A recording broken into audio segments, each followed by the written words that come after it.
अस्सलामुअलैकुम दोस्तों, कैसे हैं आप सब। मैं ज़बीना फ़याज़ एक बार फिर आपके साथ तो मैं शुरू कर रही हूँ दोस्त दारम बाय अरीश शाह पार्ट 38। देखिए सरदारनी साहिबा, अपना बहुत सारा ख्याल रखिएगा। मैं हस्पताल के उसूल तोड़ रही हूँ, लेकिन सरदार साई के लिए कुछ भी। हमें यहाँ अस्पताल में मोबाइल फ़ोन अलाउड नहीं किए गए, वरना मैं कुछ न कुछ करके आपकी दारम साई से बात करवा देती, लेकिन ऐसा मुमकिन नहीं है। यहाँ पर वैसे भी फ़ोन इस्तेमाल नहीं करने दिया जाता था, इसीलिए मैं काफ़ी दिनों से फ़ोन लाने की गलती कर भी नहीं रही। आपको नहीं पता, अगर यहाँ किसी के बैग में मोबाइल फ़ोन बरामद हो जाए तो अलग से फ़ाइन भरना पड़ता है। अगर मैं आपको यहाँ पर किसी से फ़ोन लेकर भी दूँ, तब भी मेरे लिए मसला हो जाएगा। मैं अपनी नौकरी खोना नहीं चाहती। अब ज़्यादा देर यहाँ नहीं रुक सकती, वरना ड्यूटी टाइम के बाद मैं आपको अपने साथ लेकर भी जा सकती थी। आपको सिमरा मैडम के आने से पहले यहाँ से निकलना है, लेकिन उन्होंने मुझे शाम 5 बजे आने का वक्त दिया था और अब तो 5:30 बज रहे हैं। उनका कहीं अता पता नहीं है। मेरे ख्याल में आपको थोड़ा वेट कर लेना चाहिए। मैं आपको एक महफूज जगह पर ले जाऊंगी। नहीं, मैं इंतज़ार नहीं कर सकती। अगर वो औरत आ गई तो आप नहीं जानती क्या हो जाएगा। मुझे बस यहाँ से निकलना है, उस औरत की पहुँच से दूर जाना है। वो उसकी बात काटते हुए बोली तो डॉक्टर ने हाँ में सर हिलाया, जैसे उसकी परेशानी को समझ रही हो। इस वक्त मैं आपकी बस इतनी ही मदद कर सकती हूँ। वो अपने हाथों में मौजूद कुछ नोट उसके हाथ में थमाते हुए बोली, आपका बहुत शुक्रिया, मैं आपके पैसे वापस कर दूंगी। मेरे पास यहाँ से हॉस्टल जाने का किराया नहीं था, और मेरे लिए अपनी नौकरी खतरे में डालने के लिए भी मैं हमेशा आपकी मशकूर रहूँगी।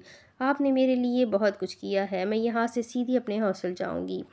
वहाँ की वार्डन मुझे जानती है, वो मेरी मदद ज़रूर करेंगी, और फिक्र ना करें, मैं कैसे भी दारमसाई से रब्ता कर लूँगी। वो बात ख़त्म करती वहाँ से निकल गई थी। डॉक्टर आते हुए डॉक्टर ने उसे अपनी बड़ी सी शॉल दे दी थी, जो सर्दी से बचने के लिए काफ़ी थी। वो यहाँ से सीधी हॉस्टल जाना चाहती थी। अस्सलाम वालेकुम चाचू साई, कैसे हैं आप। साहिर साई कह रहा था कि आप मेडिसिन नहीं ले रहे। क्यों नहीं ले रहे आप मेडिसिन। वो आज बहुत दिनों के बाद उनके कमरे में आया था, जहाँ जरीन चाची पहले ही मौजूद थी। वो मुस्कुराकर उनके पास आ बैठा। आपकी तबीयत ठीक नहीं है, और जब तक आप ये मेडिसिन नहीं लेंगे आपकी तबीयत में सुधार कैसे आएगा। फिर आपको रोज़ डॉक्टर्स के चक्कर लगाना भी पसंद नहीं है, और अगर कोई डॉक्टर यहाँ आपको चेक करता है तब भी आप गुस्सा होते हैं, और अपना ख्याल आपने बिल्कुल रखना ही नहीं है। ऐसे कब तक चलेगा। वो उनके पास बैठते हुए उनकी मेडिसिन निकाल कर देने लगा, जबकि वो आंखों में आंसू लिए उसे देखे जा रहे थे। द- दर- दा, दारम साई माफ बड़ी मुश्किल से कुछ बोलने की कोशिश कर रहे थे, जब दारम साई ने उनके हाथों में हाथ थाम लिए। उनके दोनों हाथ थाम लिए। चाचू साई, मुझे आपसे कोई शिकायत नहीं है, और आप मुझसे माफ़ी क्यों मांग रहे हैं। आपने कुछ गलत नहीं किया। आपने वही किया जो एक बाप का फ़र्ज़ था, जो एक बाप होने के नाते आप कर सकते थे। वो आपकी बेटी नहीं बन सकी, वो बेटी होने का फ़र्ज़ अदा नहीं कर सकी। इसमें आपका क्या कसूर है। आप बिल्कुल बेगुनाह हैं, और आपको किसी भी बात की टेंशन नहीं लेनी। आपकी बेटी ने जो भी किया वो शायद उसकी माँ की सिखाई हुई सीख थी। उस औरत ने ज़िंदगी से खुद जो सबक सीखा वही अपनी बेटी को सिखाया, और मैंने ज़िंदगी के 15 साल उसके इंतज़ार में बर्बाद कर दिए। लेकिन अब ऐसा नहीं होगा। फ़िक्र ना करें, आपकी बेटी की तरफ से तलाक का मुतालबा आ चुका है, और अब मैं भी उसे आज़ाद करने का फ़ैसला कर चुका हूँ। अब वो अगर मेरे साथ रहने का फ़ैसला भी कर लेना, तब भी मैं उस जैसी औरत को अपनी ज़िंदगी में नहीं रखूँगा। हाँ, ऐसी बदकिरदार नहीं है चाची साई। उसके किरदार का गवाह मैं खुद हूँ। खबरदार, जो किसी ने दर को बदकिरदार कहा, वो मुझसे मोहब्बत नहीं करती थी, मेरे साथ नहीं रहना चाहती थी, बस बात ख़त्म। अगर वो बदकिरदार नहीं थी, ये बात याद रखिए। लेकिन वो बदकिरदार नहीं थी, ये बात याद रखिए। वो जैसी भी थी, जो भी थी, उसका किरदार साफ था। पास खड़ी ज़रीन बेगम, जो कब से सरमद को दारम से एक बात करने की कोशिश में हलकान होते देख रही थी, जब बोली, दारम से बर्दाश्त ना हुआ। हाँ हाँ, वो बदकिरदार नहीं थी, सिर्फ एक बॉयफ्रेंड ही तो था उसका। किसी के साथ आशिकी माशूकी ही तो चल रही थी, उसमें बुराई क्या है। लंदन की लड़कियों का तो ये पसंदीदा शौक होता है ना। एक अदद मंगेतर, एक शौहर, एक बॉयफ्रेंड रखना वहाँ तो आम बात होती होगी। चाची साई, मत बोले ऐसे अल्फाज जो मेरी बर्दाश्त से बाहर हो जाए। बेहतर है कि चली जाए यहाँ से। मैं रिश्तों के तकद्दुस में एहतराम की कमी नहीं चाहता।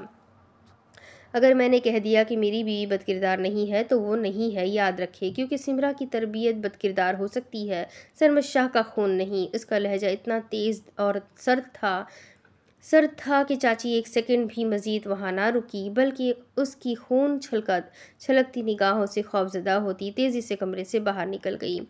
जबकि वो चाचू साई की जानिब मुतवज्जा हुआ, जो आंखों में आंसू लिए बड़ी मुश्किल से बैठे बैठे हुए थे। सर बेड क्राउन से लगा हुआ था, बल्कि एक तरफ लटका हुआ था। चंद ही दिन में उनकी क्या हालत हो गई थी, काश उनकी यह हालत उनकी बेटी को दिखा पाता। वो काली चादर में छुपी बड़ी मुश्किल से हॉस्टल तक पहुंची थी। अपनी प्रेगनेंसी रिपोर्ट उसके अपने हाथ में थाम रखी थी। हॉस्टल में वार्डन ने उससे पहली नज़र में ही पहचान लिया था। 6 महीने के बाद उसे अपनी आंखों के सामने देखते हुए वार्डन ने उसे अपने सीने से लगाया था। नूर, ये क्या हालत है तुम्हारी? तुमने अपने आप को छुपा के रखा है। तुम्हारे हाथ पे पट्टी क्यों बंधी हुई है? मेरी जान, कुछ तो बताओ, ये सब क्या हो रहा है? वो उसे अपने साथ अपने कमरे में ले आई थी। दर ने भी मज़ीद उनसे कुछ नहीं छुपाया था। वो उन्हें अपने बारे में सब कुछ बताने लगी। सब कुछ जानने के बाद वार्डन खुद भी बेहद परेशान थी। नूर, तुम परेशान मत हो। तुम्हारे मसले का बस एक ही हल है कि तुम जल्द से जल्द तुम्हारे शौहर से रब्ता किया जाए। मुझे नंबर दो तुम्हारे शौहर का, मैं फ़ोन करती हूँ, उसे समझाते हुए बोली। तो दर ने फ़ौरन ही दारम साई का नंबर उन्हें दे दिया था। उसे नहीं पता था कि दारम फ़ोन उठाएगा भी या नहीं। बस इतना जानती थी कि दारम को जब ये खबर सुनाई गई तो बहुत खुश होगा। कितनी बार उसने खुद जिक्र किया था इस बात का कि पता नहीं उसके नसीब में बाबा साई बनना कब होगा, और अब वो इतनी बड़ी खुशी को कैसे खुद तक महदूद रखे हुए थी। दूसरी तरफ से बेल जाने लगी तो नूर का दिल तेज़ी से धड़कने लगा था। अब कभी भी दारम की आवाज़ आनी थी। एक बार फ़ोन लगा, किसी ने नहीं उठाया। दूसरी बार लगा, तब भी किसी ने नहीं उठाया। तीसरी बार उसे नींद में डूबी हुई आवाज़ सुनाई दी थी तो जैसे उसके तमाम आसाब अलर्ट हो गए। वार्डन ने फ़ोन फ़ौरन उसके हवाले कर दिया। दारम साई, मैं माँ बनने वाली हूँ। प्लीज़ अपने अपने बच्चे को बचा ले, इससे पहले कि कुछ गलत हो जाए। साई, आप सुन रहे हैं ना? मैं आपसे कह रही हूँ साई, प्लीज़ आ जाए, प्लीज़ आ जाए, इससे पहले कि कुछ गलत हो जाए। उसे दूसरी तरफ से दारम की सिर्फ सांसों की आवाज़ सुनाई दी थी, लेकिन वो बोलती चली गई। उसे कैसे भी अपनी बात उस तक पहुँचानी थी, जबकि दूसरी तरफ से वो कुछ भी नहीं बोल रहा था, बस खामोशी से सुन रहा था। सुन भी रहा था या नहीं वो नहीं जानती थी। इससे पहले कि वो और कुछ भी कहती, अचानक दरवाज़ा खुला। बेन के साथ माइक का मकरूह चेहरा देखकर उसके हाथों से फ़ोन छूटकर ज़मीन पर गिरा और टुकड़े टुकड़े हो गया। डार्लिंग, मैं तुम्हें अस्पताल में ढूंढ रहा हूँ और तुम यहाँ छुप कर बैठी हुई हो अपनी वार्डन के साथ। अपनी ना सही, अपनी वार्डन की ज़िंदगी की परवाह कर लेती हो। इंग्लिश में कहता आराम से वार्डन वाली जगह पर बैठा। तो नूर उठकर खड़ी हो गई, लेकिन वो खामोश नहीं हुआ था, बल्कि मज़ीद मकरूह मुस्कुराहट के साथ बोला, चलो, तुम्हें अपना एहसास नहीं है तो कम अज़ कम इसके बारे में तो सोचती। इसकी तो तीन तीन बेटियां हैं मेरे ख्याल से, और इसका हस्बैंड भी उसे तलाक दे चुका है। देखो ना, उनकी यहाँ आने से पहले मैंने सारी इन्फॉर्मेशन निकाल ली, क्योंकि मैं जानता था नूर कभी भी गई तो यहीं पर जाएगी, क्योंकि उसकी शायद और कोई मंजिल ही नहीं। अब तुम बताओ, तुमने क्या करना है? नूर का साथ देते हुए मौत को गले लगाना पसंद करना है, या अपनी बेटियों के फ्यूचर के लिए कुछ बेहतर सोचोगी? बहन बंदूक की नोक उसके माथे पर रखते हुए उसे धमका रहा था, जबकि नूर बिल्कुल खामोश खड़ी उन्हें देख रही थी। तुम्हें जो भी कहना है मुझसे कहो, उन्हें छोड़ दो, उनका कोई कसूर नहीं है। मैं आई थी यहाँ, सारी गलती मेरी है। तुमने जो भी कहना है मुझसे कहो कि वो बेकसूर है। वो तो जानती भी नहीं थी कि मैं यहाँ आने वाली हूँ। अपनी वजह से इस औरत को फंसा देख कर वो नूर खुद ही बोल उठी थी। उसने गलती की थी, उसे यहाँ आना ही नहीं चाहिए था। उसकी माँ जानती थी कि नूर का और कोई ठिकाना नहीं है। अगर वो कभी कभी भी कहीं पर गई तो अपने हॉस्टल ही जाएगी, और वो किसी जगह जाती ही नहीं, और ना ही उसकी कोई दोस्त थी। बचपन से ही उसी हॉस्टल में रहती आई थी, और आगे भी उसने उसी हॉस्टल में ही ज़िंदगी गुजारनी थी। ये तो उसका नसीब था जिसने उसे पाकिस्तान पहुंचा दिया और इतनी मोहब्बत करने वाला शौहर और चाहने वाला ख़ानदान दे दिया। मैं भी तो यही कह रहा हूँ ना नूर डार्लिंग, इस बेचारी का कोई कसूर नहीं है, तो क्यों इसकी जान मुश्किल में डालें? लेकिन तुम नहीं जानती तुम्हारी मदद करने वालों का क्या हाल होगा। देखो, मैं बुरा इंसान नहीं हूँ, और मैं भी एक अच्छा इंसान हूँ, और एक अच्छी लाइफ पार्टनर चाहता हूँ, बिल्कुल तुम्हारी तरह। इसमें गलत क्या है? अगर तुम्हें देखते ही मुझे तुमसे मोहब्बत हो गई तो क्या गलत है? शादी करना चाहता हूँ, क्यों भाग रही हूँ मुझसे? मैं तुम्हारे लिए कुछ भी करने को तैयार हूँ, यहाँ तक कि तुम्हारा मज़हब कबूल करूँगा, तुमसे शादी नहीं निकाह करूँगा, तुम्हें पूरे इस्लामी कल्चर के हिसाब से एक्सेप्ट करूँगा। लेकिन नहीं, तुम्हें मेरा नहीं, इस जाहिल धर्मशाह का साथ चाहिए, और ऐसा मैं होने नहीं दूँगा, क्योंकि तुम सिर्फ मेरी हो। अरे करोड़ों का खर्च किया है तुम्हारे लिए। पूछो तुम्हारे स्टेपफादर से कितनी दौलत लुटाई है मैंने इन दोनों पर तुम्हारे नाम पर, और तुम मुझसे भाग रही हो। देखो नूर, मैं तुम्हें बहुत खुश रखूंगा। अब तुम्हारे हाथ में क्या है? वो अपनी धुन में बोले जा रहा था जब उसे नूर के हाथ में एक कागज़ नजर आया, जो शायद वो उसे छुपाने की कोशिश कर रही थी कि उसकी नज़रों से पोशीदा न रह सका। वो आसानी से उसके हाथ से वो खींच चुका था। डर की बहुत कोशिश के बावजूद भी वो उसे महफूज नहीं रख पाई थी। वो उसकी आंखों के सामने खोलते हुए पढ़ने लगा। जिस पर लिखी हुई तहरीर ने बैन को गुस्सा दिला दिया था। वो बेयकीनी से उसे देख रहा था, जबकि चेहरा गुस्से से सुर्ख हो चुका था। ये क्या बकवास है? क्या तुम प्रेग्नेंट हो? क्या तुम दारमशाह के बच्चे की माँ बनने वाली हो? नूर, मैं ऐसा नहीं होने दूंगा। तुम सिर्फ मेरी हो तो दुनिया की कोई ताकत मेरा होने से तुम्हें रोक नहीं सकती। अब से तुम्हारा दारमशाह से कोई ताल्लुक नहीं, और इस ताल्लुक को मैं अभी ख़त्म कर दूंगा। अगर तुम इस औरत की जान बचाना चाहती हो तो तुम्हें इस बच्चे को ख़त्म करना होगा। या तो ये औरत मरेगी या तुम्हारे अंदर पलने वाला बच्चा। जल्दी फैसला करो। तुम्हारे पास सिर्फ और सिर्फ 5 मिनट का वक्त है। मैं माइक नहीं हूँ जो अपनी बीवी के पहले शौहर के बच्चे पालता रहूँगा। मुझे सिर्फ और सिर्फ तुम्हारी खूबसूरती से गर्ज है। जल्दी फैसला करो, ये बच्चा या फिर ये औरत। वो जिद पर अड़ा एक ही बात बार बार दोहरा रहा था, जबकि दर मुसलसल ये सोच रही थी कि अपनी कोख में पलने वाले उस मासूम जान को बचाने की कोशिश करे जो उसकी और दारम की खुशियों की वजह थी, या फिर उस औरत को बचाए जिसकी 3 बेटियां जवानी की दहलीज पर खड़ी थीं। दूसरी तरफ, प्लीज़ मॉम, मेरे साथ ऐसा ना करें। मैं आपकी औलाद हूँ। आप मुझसे मेरी औलाद छीनने के बारे में कैसे सोच सकती है? उस इंसान के लिए जो आपको ठीक से अपना भी नहीं सका, आप अपनी औलाद को धोखा दे रही है। खुदा के लिए मुझसे मेरा बच्चा ना छीने। मुझे इस बच्चे की ज़रूरत है। मैं आपके सामने हाथ जोड़ती हूँ। खुदा के लिए मुझे मेरे बच्चे से दूर ना करें। मैंने आपसे कभी भी कुछ भी नहीं मांगा, आज मांगती हूँ। खुदा के लिए मेरे बच्चे को बचा लें। बहन की बात मानकर अपनी वार्डन की ज़िंदगी बचाने की खातिर वो उसके साथ घर वापस आ गई थी, जहाँ पर सिमरा बेचैनी से उसकी वापसी का इंतज़ार कर रही थी। वो उसके पास छोड़कर बस इतना कहकर चला गया कि 2 दिन के बाद इसकी अपॉइंटमेंट है डॉक्टर के पास। वो इसका अबॉर्शन करेगी, जिसके साथ दारम शाह का बच्चा ही नहीं बल्कि दारम शाह का साया भी उसकी ज़िंदगी से ख़त्म हो जाएगा। और इस पर अब भी दबाव था कि वो दारम शाह से दोबारा तलाक का मुतालबा करे। एक बार दारम की आधी अधूरी बात सुनकर जहां उसका दिल धड़कना ही भूल गया था, वहीं वो उससे दोबारा बात करने का मुतालबा कर रहा था। उसे समझ नहीं आ रही थी कि दारम ने उसकी बात सुनी भी थी या नहीं, वो जानता भी था या नहीं जानता था अपनी औलाद के बारे में। लेकिन नूर उससे दोबारा बात करने की हिम्मत खुद में पैदा नहीं कर पा रही थी। वो झूठ बोल रही थी, सिर्फ दिखावा कर रही थी। जब उसे यकीन था वो दारम को सब बता देगी, सब समझा लेगी, तब कितना आसान था ये सब कुछ करना।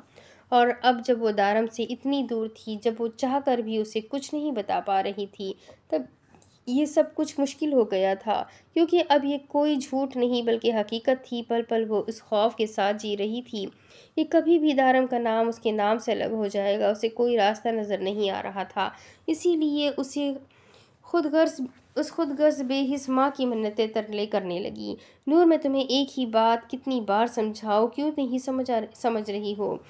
ना तो ये बच्चा तुम्हारी मंजिल है और ना ही दारमशाह। अगर तुम ज़िंदगी में कुछ हासिल करना चाहती हो, कुछ बनना चाहती हो, अपना मकाम बनाना चाहती हो, एक स्टैंडर्ड बनाना चाहती हो, तो तुम्हें कुर्बानियाँ देनी होगी, तुम्हें सेक्रीफाइस करना होगा। नहीं करना मुझे कोई भी सेक्रीफाइस नहीं देनी, मुझे कुर्बानियाँ, कोई स्टैंडर्ड नहीं चाहिए, मुझे कोई मकाम नहीं बनाना। मैंने ज़िंदगी में कुछ भी हासिल नहीं करना सिवाय दारमशाह के नाम के।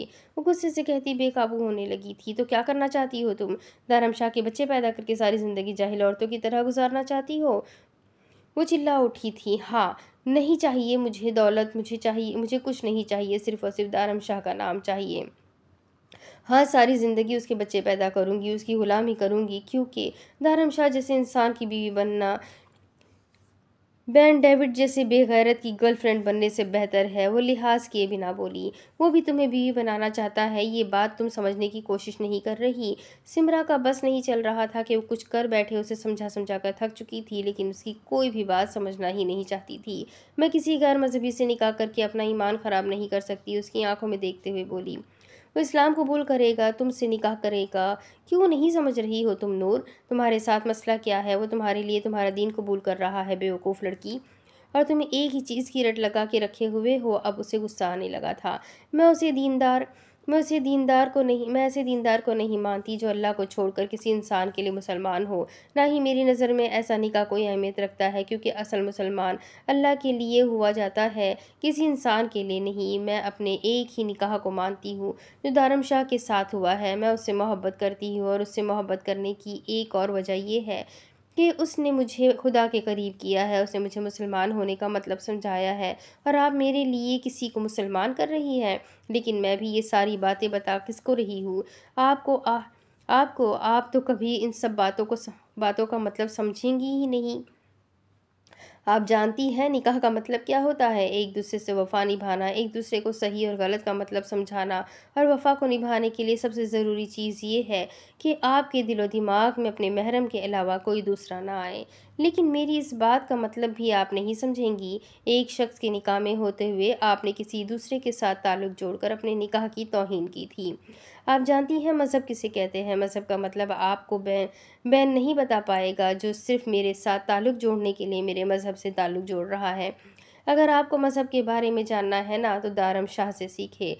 बहन मुझसे निकाह तो करना चाहता है, लेकिन पहले इस निकाह का मतलब समझे। दारम शाह से पूछे निकाह क्या है, जिसकी जवानी की दहलीज पर कदम रखते हुए भी अपनी मनकोहा के साथ दगाबाजी नहीं की, बिना मुझसे मिले, बिना मुझे देखे हमेशा मुझसे जुड़े ताल्लुक़ को निभाया है। और मैं उसके निकाह में जुड़ी हुई औरत हूँ। दुनिया की कोई ताकत मुझे भटका नहीं सकती, क्योंकि निकाह में जुड़े हुए लोग भी भटकते नहीं।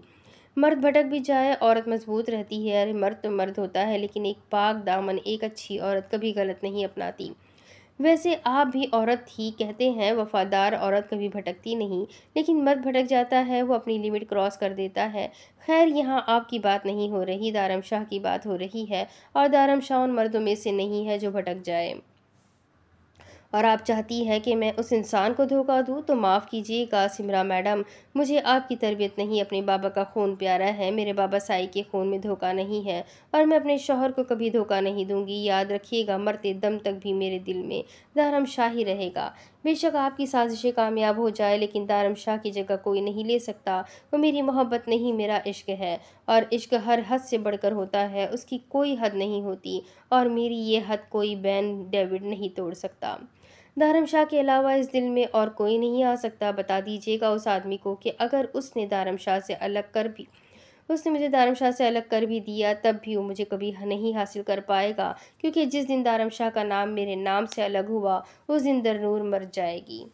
वो अपना आप ख़त्म कर देगी, लेकिन दारमशाह का नाम खुद से अलग नहीं होने देगी। उसकी आंखों में आंखें डाले वो चैलेंज करती वहीं से सीधी ड्रेसिंग रूम में बंद हो गई थी। और फिर सिमरा तरह के सिमरा के हज़ार बुलाने के बाद भी वो बाहर ना निकली। बोलो, कौन हो तुम, कहाँ से आई हो, और इस हवेली में आने के पीछे तुम्हारा क्या मकसद है? एक बंद कमरे में बिल्कुल सुनसान जगह पर रखी एक लौती कुर्सी पर बैठी हुई थी। उसके हाथ कुर्सी की पुष्ट से बंधे हुए थे, जबकि सामने खड़ा शख्स मुसलसल उससे सवाल कर रहा था। साईं, मेरा कोई कसूर नहीं है। मैं आपके घर की मुलाजिम हूँ। बस मुझे थोड़े पैसों की ज़रूरत थी, इसीलिए चोरी करने की नीयत से साहिर साई के कमरे में गई थी। चटाक, वो अभी बोल ही रही थी कि साथ खड़ी लड़की ने एक ज़ोरदार थप्पड़ पूरी शिद्दत से उसके मुंह पर दे मारा।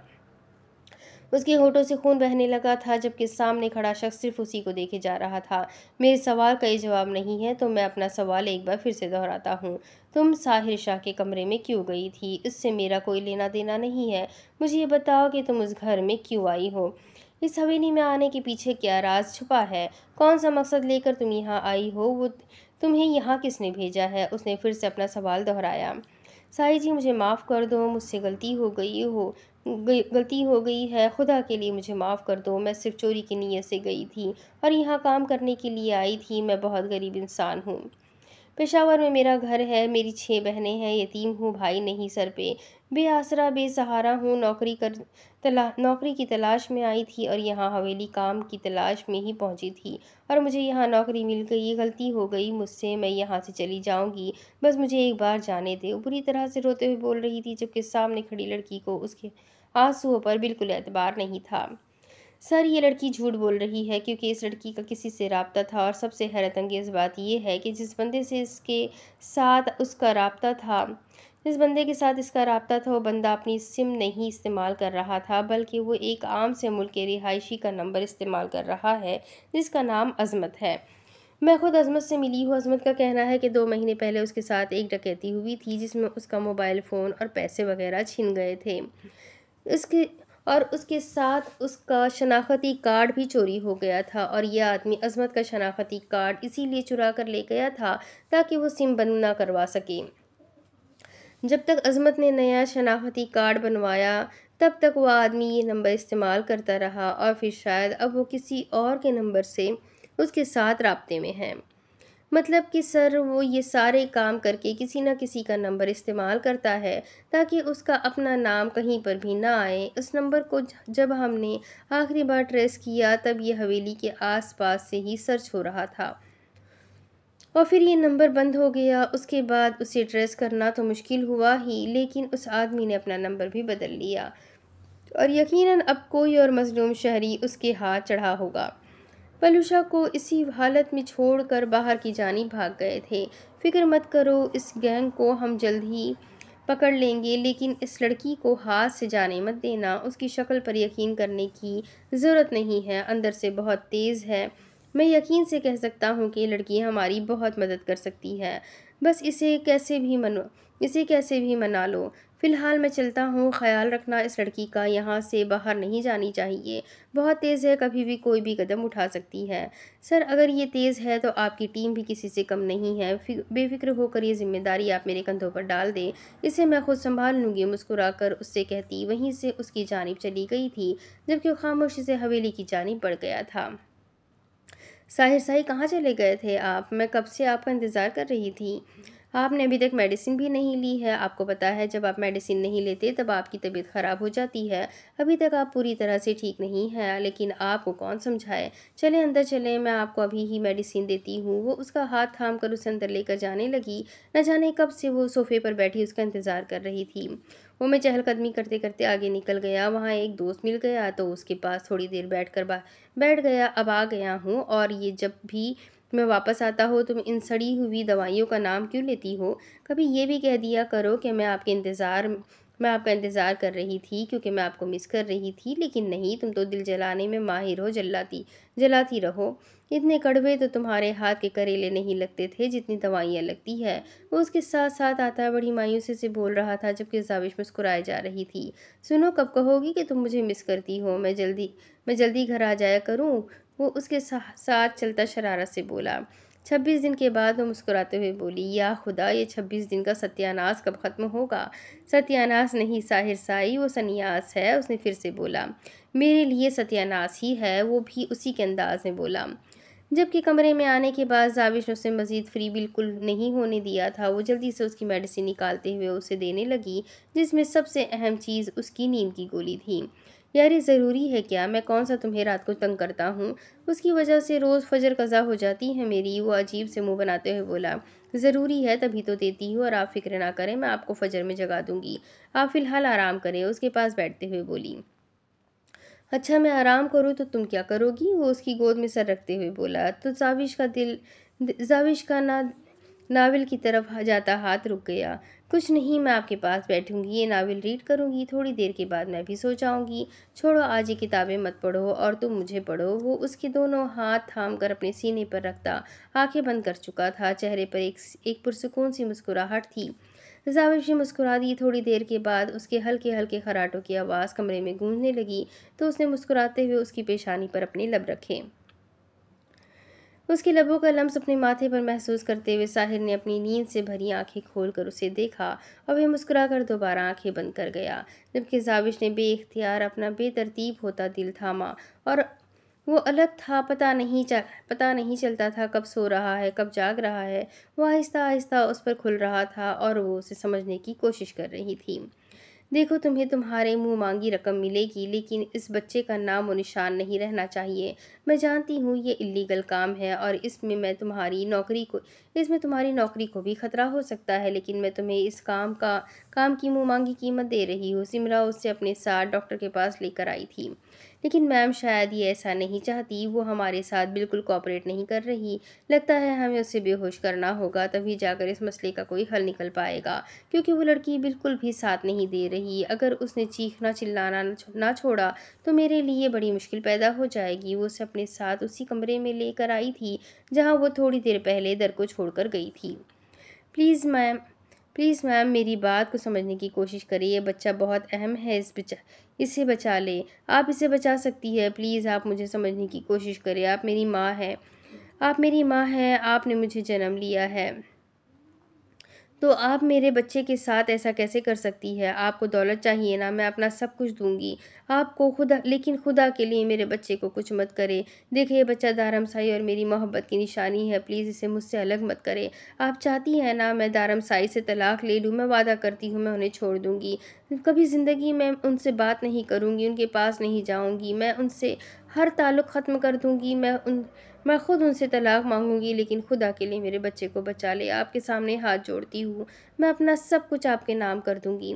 नहीं, खुदा के लिए मैं आपके पैर पकड़ती हूँ। सच में उसके पैर पकड़ चुकी थी, जबकि सिमरा पर तो इस वक्त किसी और ही चीज़ का भूत सवार था। वो ज़बरदस्ती नर्स और डॉक्टर के साथ मिलकर उसे बेड की तरफ घसीटने लगी, शायद कि वो भूल चुकी थी कि वो उसकी माँ भी है। वो इस वक्त इतनी ज़ालिम बन चुकी थी कि उसकी चीखें बंद करने के लिए उसके मुंह पर उसका ही दुपट्टा बांधने की कोशिश करने लगी, जबकि डॉक्टर बेहोशी का इंजेक्शन तैयार कर रही थी। लेकिन इससे पहले कि वो कोई और कार्रवाई करती, टक की आवाज़ से दरवाज़ा खुला था और सामने खड़े शख्स को देखकर सिमरा का वजूद साकित रह गया था। वह हैरानगी से दरवाजे पर खड़े शख्स को देख रही थी, जहां खड़ा शख्स कभी उस डॉक्टर के हाथ में मौजूद इंजेक्शन देखता और कभी सिमरा को। उसके बदन पर मौजूद कॉटन का सफ़ेद सूट उसे किसी रियासत का शहजादा बना रहा था। दर तो इतने दिनों के बाद उसे देखती ही रह गई। उसे यकीन नहीं आ रहा था उसके सामने खड़ा ये शख्स कोई और नहीं बल्कि उसका महरम है। उसे समझ नहीं आ रहा था वो खुश हो या उसे देखकर इतना रोए कि आज हर हद पार कर दे। तो क्या वो उसके लिए आया था? क्या उस रात उसने उसकी कॉल सुन ली थी? हाँ, तभी तो वो यहाँ आया था। दारमसाई, वो पूरी शिद्दत से अपना हाथ सिमरा के हाथ से निकालती उसे पीछे की जानिब धक्का देते हुए दारम की जानिब भागी थी। वो नहीं जानती थी उसमें इतनी हिम्मत कहाँ से आ गई थी। अगर कुछ पता था तो सिर्फ इतना कि उसका मुहाफिज उसे बचाने के लिए आ गया है। दारम दारमसाई, हमारा बच्चा, ये हमारे बच्चे को मारना चाहते हैं, हमसे हमारा बच्चा छीनना चाहते हैं। धर्मसाई प्लीज़ बचा लें हमारे बच्चे को, ये लोग बहुत बेहिस हैं, इन्हें कोई फ़र्क नहीं पड़ता कि वो सिर्फ चंद दिन का है, वो उसे ख़त्म कर देना चाहते हैं। वो दारम के करीब आते हुए उसके सीने से आ लगी थी और अब उसके सीने से लगी, फूट फूट कर रोते हुए अपना दर्द उसके सीने में उतार रही थी, जबकि वो खामोश खड़ा सामने खड़े उन लोगों को देख रहा था जिनकी हवाइयाँ उड़ी हुई थी। नूरी, तुम क्या कर रही हो? तुम्हारा दिमाग खराब हो गया है क्या? ये क्या नया ड्रामा शुरू कर दिया है तुमने? क्या तुम भूल रही हो कि तुम दारमशाह से तलाक लेने वाली हो? ओह, अब समझ में आया मुझे। तुम ये सब कुछ तो दौलत के लिए कर रही हो। मैं तो तुम्हें एक छोटा सा मोहरा समझती थी, लेकिन तुम तो खुद पूरा का पूरा खेल हो। मैंने तुम्हें सरमद शाह की दौलत के लिए इस्तेमाल किया और अब तुम इस बच्चे को दारमशाह की दौलत के लिए इस्तेमाल करोगी। स्मार्ट, तुमने साबित कर दिया कि तुम मेरी बेटी हो। सिमरान की जहरा आलूदा आवाज़ उसकी समातों से टकराई थी, लेकिन शायद इस वक्त वो और किसी को सुनना ही नहीं चाहती थी। इस वक्त उसके कान धर्मशाह के दिल के करीब थे और वो उसके अलावा दुनिया की कोई आवाज़ नहीं सुनना चाहती थी।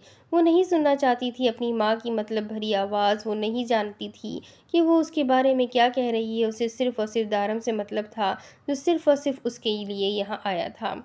जबकि सिमरा अब भी बोल रही थी और न जाने क्या क्या बोल रही थी। दारम शाह, क्या तुम इतने बेवकूफ़ हो कि अब तक इस लड़की के प्यार में पागल हो जो तुम्हें धोखा देकर आई है? क्या तुम्हें पता नहीं कि ये किससे मोहब्बत करती है? इसका ताल्लुक बैन से है और ये बैन से शादी करने वाली है। तुमसे पहले से ये बैन से मोहब्बत करती है और बैन के साथ मिलकर ही तो उसने तुम्हारे साथ एक गेम खेला था। इसे सिर्फ और सिर्फ दौलत चाहिए, वरना बैन के साथ इसके इतने गहरे ताल्लुकात हैं कि तुम चटाक। वो न जाने क्या क्या बोल रही थी जब दारम ने दर को उसके बाजू से पकड़कर एक साइड पर किया और अपनी तमाम तर हिम्मत जमा करके उस औरत के मुंह पर एक जोरदार तमाचा लगा दिया, बिना उसकी उम्र का लिहाज किए। थप्पड़ इतना ज़ोरदार था कि वो लम्हे में ज़मीन बोस हुई। अपने साथ होने वाली इस कार्रवाई पर खुद ही हैरान हो चुकी थी।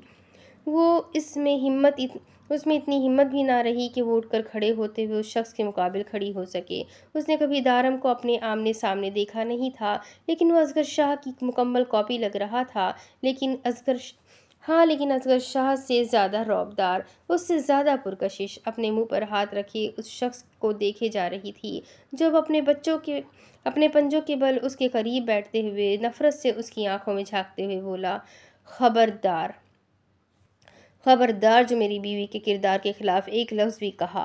वो दारम शाह की बीवी है और जब तक वो दारम शाह की बीवी रहेगी वो कभी मेरे साथ बेवफाई नहीं कर सकती, याद रखना, क्योंकि मुझे अपनी मोहब्बत पर पूरा यकीन है। वो मुझसे मोहब्बत करे या ना करे, लेकिन वो कभी मेरे साथ धोखेबाजी नहीं कर सकती। मैं जानता हूँ मुझसे प्यार नहीं करती, मैं जानता हूँ मेरे साथ नहीं रहना चाहती, लेकिन वो कितनी पाक दामन है इसका गवाह मैं हूँ। खबरदार जो किसी ने मेरी बीवी के किरदार पर उंगली उठाई, हाथ कंधे से अलग कर दूंगा। उसके पेट में मेरा बच्चा है, तुम्हें किसने हक दिया मेरे बच्चे को कत्ल करने का? किसकी इजाज़त से तुमने ये कदम उठाया? और ये आज के बाद डॉक्टर कहलाने के लायक नहीं रहेगी, क्योंकि उसके इस कारनामे के बारे में पूरा अस्पताल जान चुका है, और ये भी कि इससे पहले इतने उसने कितने केस अपने हाथों में लिए हैं, उसका काम तो आज ही हो जाएगा। वो झटके पर झटके दे रहा था। डॉक्टर का दिल चाहा कि वो यहीं फूट फूट कर रोना शुरू कर दे। इस डॉक्टर का तो अब अल्लाह ही हाफिज़ है, और किसी की मर्ज़ी के खिलाफ उसका अबॉर्शन करवाना भी एक गुनाह है। इसकी सज़ा तुम्हें ज़रूर मिलेगी। वो उसके करीब से उठता हुआ एक नज़र दर की जानिब देखता दरवाजे की तरफ बढ़ा। कुछ नहीं होगा मुझे, तुम मुझे नहीं जानते, मैं तुम्हारी धमकियों से डरने वाली नहीं हूँ। दारम शाह सिमरा नाम है मेरा, और कोई भी कानून मेरा कुछ नहीं बिगाड़ सकता।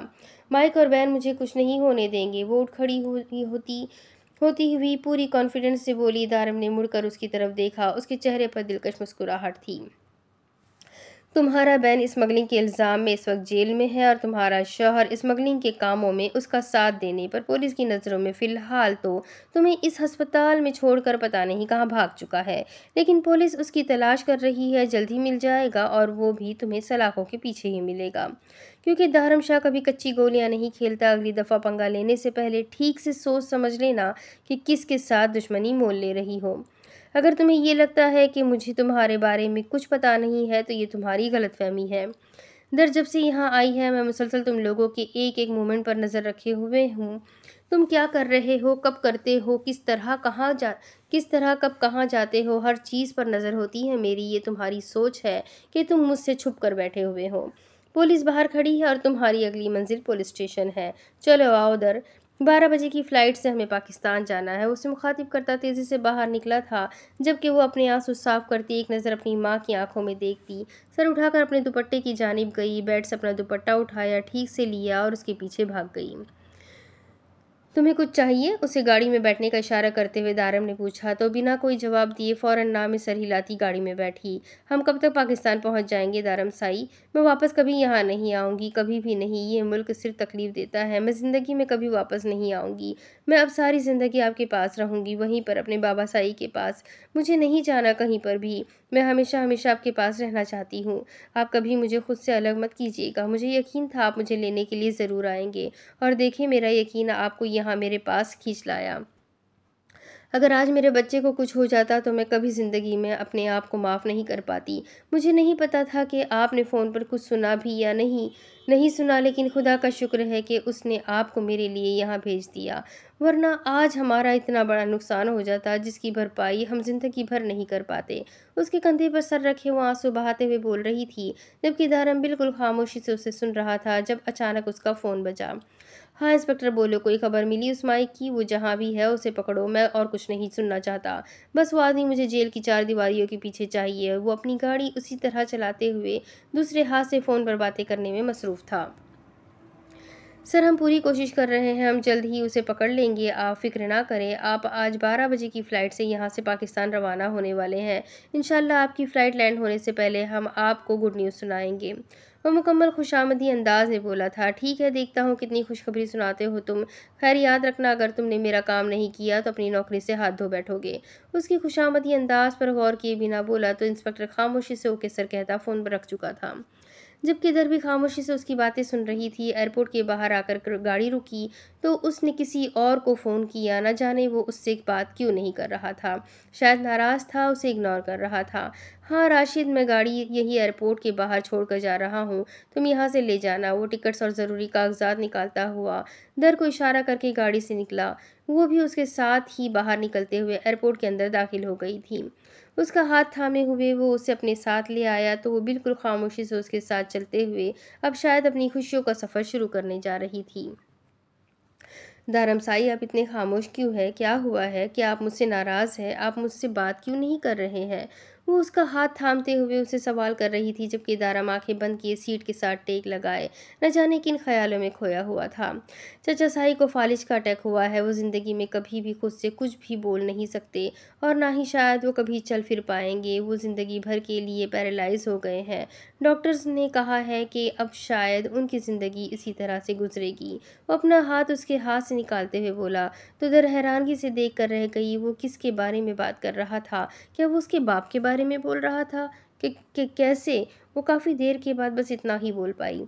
बहन ने उन्हें जो फ़ोन किया था उसमें होने वाली बातों की वजह से चाचू साई ये सदमा बर्दाश्त नहीं कर पाए और उनकी ये हालत हो गई। वो उस दिन तुम्हें अपनी जायदाद से आग कर देना चाहते थे, किस्मत ने साथ ना दिया। उनकी तबीयत इतनी ज़्यादा ख़राब हो गई तो मुझे उन्हें फ़ौरन अस्पताल लेकर जाना पड़ा और डॉक्टर्स ने जो कहा उसके बाद मज़ीद कुछ कहने और सुनने के लिए बाकी बचा ही नहीं था। पापा साईं उन्हें 1 हफ़्ते के बाद यहाँ से पेरिस लेकर जाने वाले हैं। बस अल्लाह ने चाहा तो वहाँ ज़रूर कुछ बेहतर हो जाएगा। वो जैसे उससे ज़्यादा खुद को हिम्मत दे रहा था, जबकि दर की आंखों से मुसलसल आंसू बह रहे थे। वो तो अपने बाप को ठीक ठाक छोड़ कर आई थी। वो कहाँ जानती थी कि उसका बाप इतना बीमार हो जाएगा। तो क्या पेरिस जाकर बाबा साईं ठीक हो जाएंगे? उसने काफ़ी देर के बाद पूछा। अगर अल्लाह ने चाहा तो हो जाएंगे। अल्लाह बस उनकी हक में बेहतरी करे। तुम आराम करो। इस कंडीशन में तुम्हारे लिए स्ट्रेस लेना बुरा साबित हो सकता है और मैं अपने बच्चे के मामले में किसी तरह का कोई नुकसान बर्दाश्त नहीं करूँगा। उसके लहजे में वाज़ेह वार्निंग थी, जिसे महसूस करके दर को कुछ अजीब सा लगा, लेकिन बोली कुछ भी नहीं। जिस तरह वो सीट के साथ टेक लगाए आंखें मूंदे हुए था, वो भी आंखें बंद किए वहीं सोने की कोशिश करने लगी। घर में उसका ग्रैंड वेलकम हुआ था। किसी ने कोई दूसरी तीसरी नहीं की थी। बस वो अपने बाबा साई से मिलना चाहती थी। बेटा साई, अब तुम रेस्ट करो, अपने बाबा साई से बाद में मिल लेना। वो इस वक्त आराम कर रहे हैं, दवाइयों के ज़ेरे असर है। फ़िलहाल तुम्हारा उनसे मिलना शायद उनके लिए नुकसानदा हो। अपनी हालत की वजह से वो बार बार जज्बाती हो जाते हैं और डॉक्टर ने फ़िलहाल उन्हें टेंशन से मना किया हुआ है। उसे समझाते हुए बोले, न जाने दारम साई ने घर में क्या बताया था कि किसी ने भी किसी तरह का सवाल न किया था। सब लोग उसके बच्चे के लिए बेहद खुश थे। हर किसी के लिए दारम शाह का बच्चा बहुत अहमियत रखता था। किसी ने बहन या सिमरा के बारे में कोई बात नहीं की थी, जबकि इस बारे में वो लोग सब जानते थे। धर्म साई उसे दरवाजे पर ही छोड़कर चला गया था। उसने बड़ी मुश्किल से अंदर तक कदम बढ़ाए थे, लेकिन अंदर उसे किसी के भी सवाल का जवाब देने की ज़रूरत ना पड़ी। जाविश उसे खुद कमरे में छोड़ने के लिए आई थी, जबकि कुछ दिन पहले तक वो उससे कितनी ज़्यादा नाराज़ थी, वो सिर्फ वही जानती थी। दर मैं कितनी खुश हूँ तुम अंदाज़ा भी नहीं लगा सकती। मैं फूफू बनने वाली हूँ और खाला भी। अपनी ये खुशियाँ किससे शेयर करूँ? मैंने उस सानिया को बताया तो कहती है इसमें कौन सी बड़ी बात है, मैं भी तो खाला बनने जा रही हूँ, मैं भी तो फूफू बनने वाली हूँ। लेकिन एक बार तुम्हारा और अदा साई का बच्चा आ जाए, फिर मैंने सानिया को उठाने के लिए भी नहीं देना। वो सिर्फ मेरा शहज़ादा होगा और सिर्फ मैं ही उसे प्यार करूँगी। मैं तुम्हें भी नहीं दूंगी। वो कमरे में लाते हुए उसके पास बैठी ही अपने ही अंदाज में बोलती चली गई, जबकि दर मुस्कुराते हुए उसे सुन रही थी। उसके अंदाज में कोई शिकवा, कोई शिकायत नहीं थी। न जाने दारम ने सबको उसके बारे में क्या बताया था कि किसी के लबों पर कोई सवाल तक न आया। वो खुद हैरान थी कि अभी तक उससे किसी ने भी कोई सवाल क्यों नहीं किया था। ज़ाविश, ये सारी बातें हम बाद में करेंगे। पहले तुम मुझे ये बताओ कि मेरे जाने के बाद यहाँ क्या हुआ था। बाबा साई की ये हालत मेरी वजह से है, मैं जानती हूँ, लेकिन मुझे सबके बारे में मैं जानती हूँ। नूर, प्लीज़ तुम रो मत, हमें सब कुछ पता है। दारामदा साई ने हमें सब कुछ बताया। तुम लोगों के खिलाफ साजिश की गई थी। चाचू साई को बैन नाम के एक आदमी का फ़ोन आया था और उसने चाचू साई से बहुत गिरी हुई बातें की थी तुम्हारे बारे में। और फिर सिमरा चाची, तुम्हारी मम्मा ने भी फ़ोन पर यही कहा कि तुम तलाक चाहती हो और तुम्हें दारामदा के साथ सारी ज़िंदगी नहीं रहना। हम सबको भी यही लगा कि तुमने खुद वो फ़ोन करवाया है, लेकिन बाद में हमें पता चला कि ये सब कुछ झूठ है, तुम्हारी मम्मा ने ये सब कुछ किया है। लेकिन तुम्हारी माँ ऐसा क्यों चाहती थी ये किसी को पता नहीं, लेकिन उन्होंने सच में तुम्हारा नाम लेकर घर फ़ोन किया था और कहा था कि तुम तलाक चाहती हो। अदासाई बहुत ज़्यादा गुस्से में थे, उनका एक्सीडेंट हो गया था, हालत बहुत ज़्यादा ख़राब हो गई थी। डॉक्टर्स ने कहा था कि शायद उनकी जान भी ना बचे, लेकिन अल्लाह हमेशा अपने बंदों का साथ देता है, तो भला दारा मदासाई का साथ कैसे छोड़ सकता था। हम सब तो उनकी बातों पर यकीन आ हम सबको तो उनकी बातों पर यकीन आ गया था, लेकिन परसों अचानक दारा मदासाई ने कहा कि तुम्हें लेने के लिए जा रहे हैं, और ये भी बताया कि घर में जो भी बात हुई है वो सब झूठ था, एक साजिश थी जो सिमरा ने की थी सरमद चाचू साई के खिलाफ। वो उनसे बदला लेना चाहती थी और हमारा कोई बहुत बड़ा नुकसान करना चाहती थी, लेकिन अल्लाह की करनी ऐसी हुई कि उसका शौहर और वो आदमी जिसका नाम तुम्हारे नाम के साथ जोड़ा गया था, वो किसी केस में पकड़े गए। देखा कैसे अल्लाह अपने बंदों का साथ देता है। वो बेहद खुशी से उसे अपने साथ लगाए हुए बोल रही थी, यानी कि दारम शाह ने खुद ही हर चीज़ को एक साजिश का नाम देकर घर में ये बात ख़त्म कर दी थी। लेकिन दारम को खुद इस बात पर कितना यकीन था, ये तो उसके आने के बाद ही पता चलेगा। अब इसके आगे की कहानी मैं आपको अगली किश्त में सुनाती हूँ। नूर तो बचकर आ गई, अब आगे क्या होगा, तो ये जानने के लिए मेरे साथ बने रहें। वीडियो को लाइक कर दे, चैनल को सब्सक्राइब कर दे, बेल आइकन को ज़रूर दबा दें और कमेंट करके मुझे ज़रूर बताएं कि आपको नावल कैसी लग रही है। तो मिलते हैं अगले वीडियो में, तब तक के लिए अपना खूब सारा ख्याल रखें, मुझे भी दुआओं में याद रखें। अल्लाह हाफ़िज़।